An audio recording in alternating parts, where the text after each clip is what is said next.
Davi Carlos Correia Carneiro, 43 anos. Morreu após ser baleado na comunidade Furquim Mendes. Segundo testemunhas, houve troca de tiros entre policiais civis e criminosos. Então nós vamos conversar ao vivo com o Matheus Coelzer, que vai trazer todas as informações pra gente. Matheus, falava-se em troca de tiros entre policiais civis e militares. Muitas pessoas disseram que a bala que atingiu esse homem teria sido de forma proposital. O que é que você conseguiu apurar até agora, aí juntamente da família e testemunhas que estavam no local? Muito bom dia para você, Matheus Coelzer. Ótimo dia para você também, Caio, a todos que nos acompanham aqui no SBT Rio. A gente fala ao vivo em frente ao ML aqui no centro da cidade e desde cedo apurando todas essas informações desse caso que aconteceu na favela Furquim Mendes, na zona norte do Rio de Janeiro. O Davi Carneiro, de 43 anos, que foi morto com um tiro nas costas. Ele que estava indo trabalhar, ele que é vigilante, já mora há bastante tempo naquela localidade.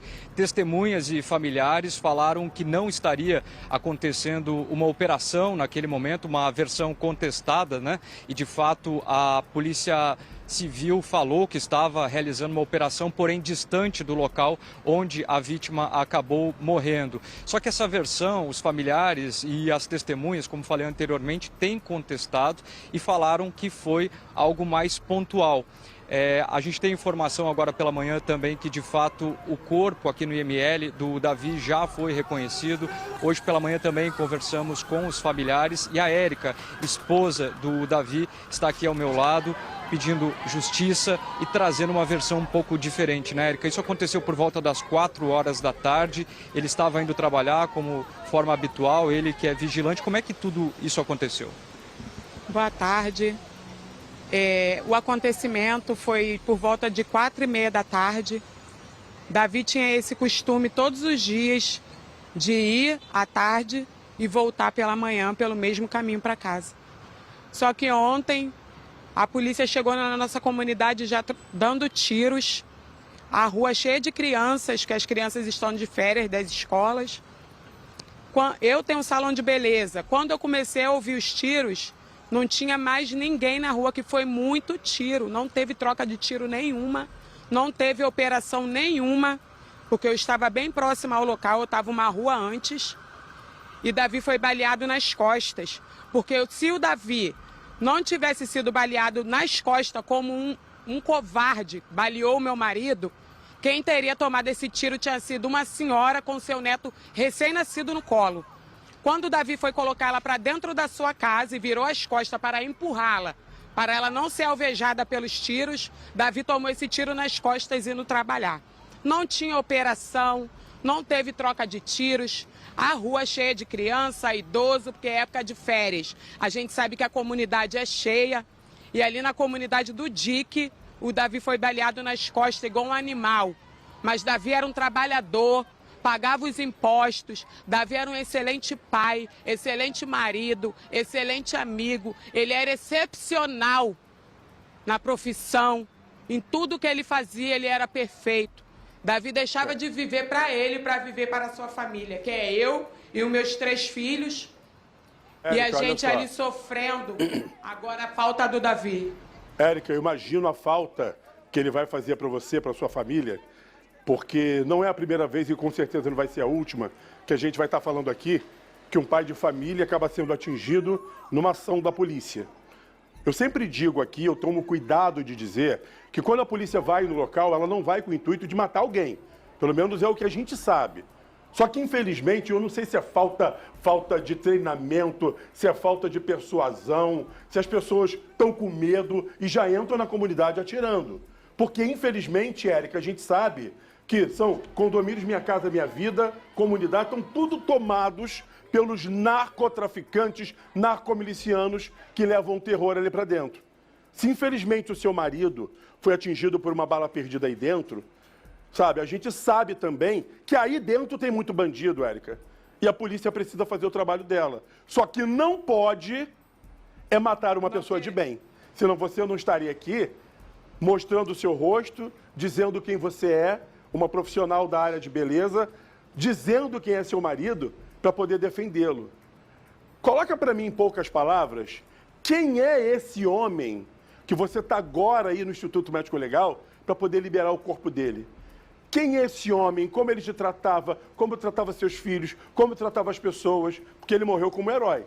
Na hora que ele entra na frente de uma idosa, para que ela, que estava com a criança no colo, ela não seja atingida, ele morreu como herói. Então eu quero que você coloque para toda a nossa audiência quem era o seu marido, por favor. A senhora, ela não era idosa, ela tem uma faixa de uns 30 e poucos anos, e ela é a nossa testemunha-chave.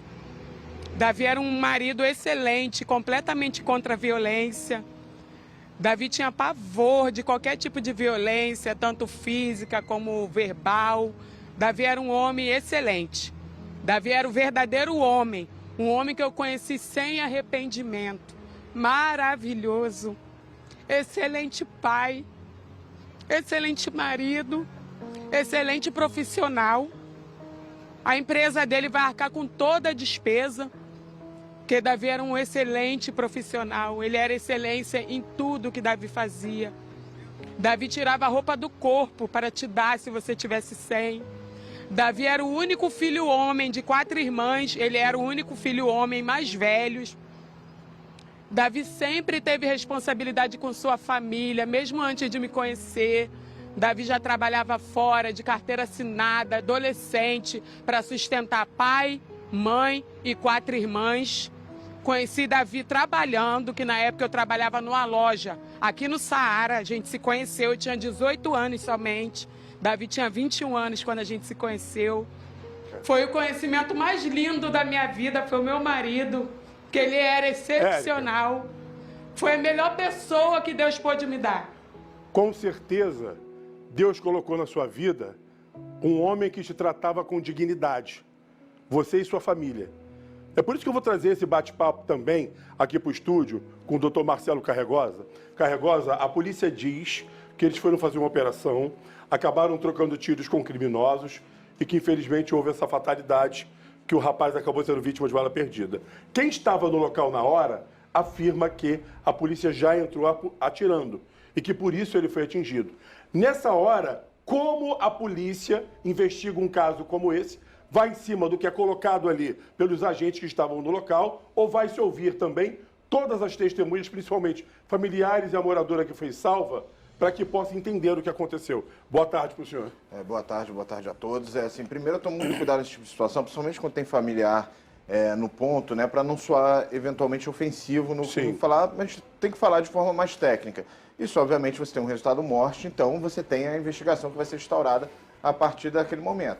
Primeira coisa é a viabilidade de você fazer a investigação no local do fato, que muito provavelmente deve ter acontecido. O local de crime, a DH, que é um outro órgão, uma outra delegacia da polícia, ela vai no local coletar as provas e observar aquele ambiente, juntar todas as provas, arrecadar e tentar entender mais ou menos a dinâmica. Todos os policiais que foram envolvidos nesse fato, eles são ouvidos.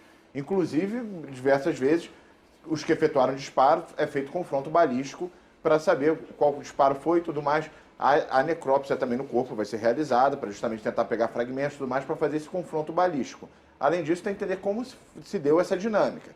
E aí essa dinâmica, confronto, como foi. Testemunhos no local sempre são importantes.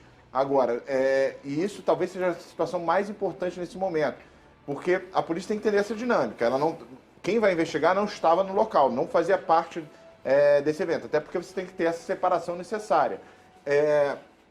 Entender, saber quem é essa senhora, ver com ela como foi essa dinâmica, o que ela viu, o que ela presenciou, para entender. E aí sim saber o que foi a realidade daqueles fatos que levaram, infelizmente, a uma tragédia como essa, né? E tem que ter investigação. Matheus Coelzer, a família já sabe o horário de enterro, qual vai ser o cemitério e, a partir de agora, os próximos passos que serão tomados, Matheus?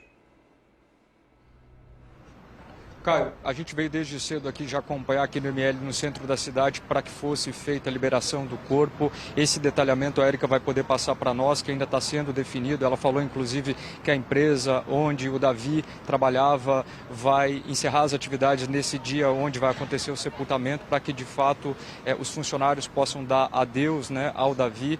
A gente tem algumas informações que são necessárias a gente repassar nessa operação que foi confirmada pela Polícia Civil, em nota falando que 5 pessoas foram presas, 3 pessoas acabaram sendo baleadas e uma grande quantidade de armamento também foi apreendida por parte da Polícia Civil. Bom, a Érica vai conversar mais um pouco, mas tem um outro aspecto que a gente ressalta, Caio, sobre a questão do socorro, viu? A Érica falou que teve dificuldades de conseguir fazer o socorro, que a Polícia Militar havia impedido.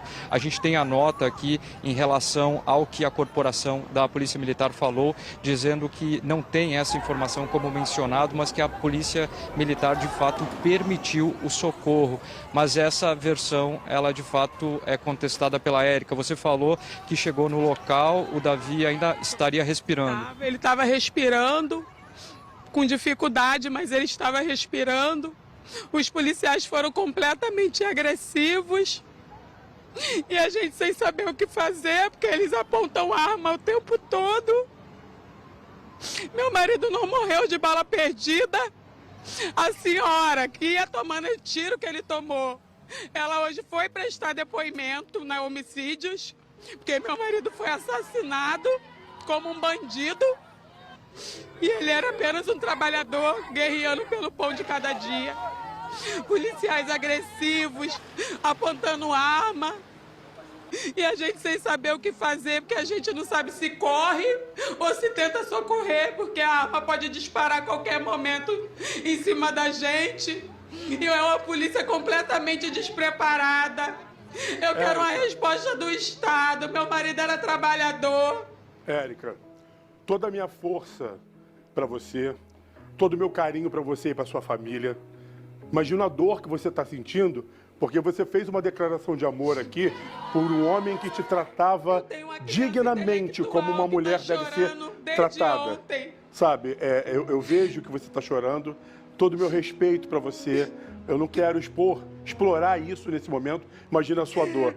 Sabe, todo o meu carinho para você, para toda a sua família, para os seus filhos, e que com certeza que justiça seja feita, que a corregedoria da polícia entre no caso para saber o que aconteceu. Lembrando que daqui a pouquinho a reportagem completa você vai ver aqui no SBT Rio com todos os detalhes do que aconteceu.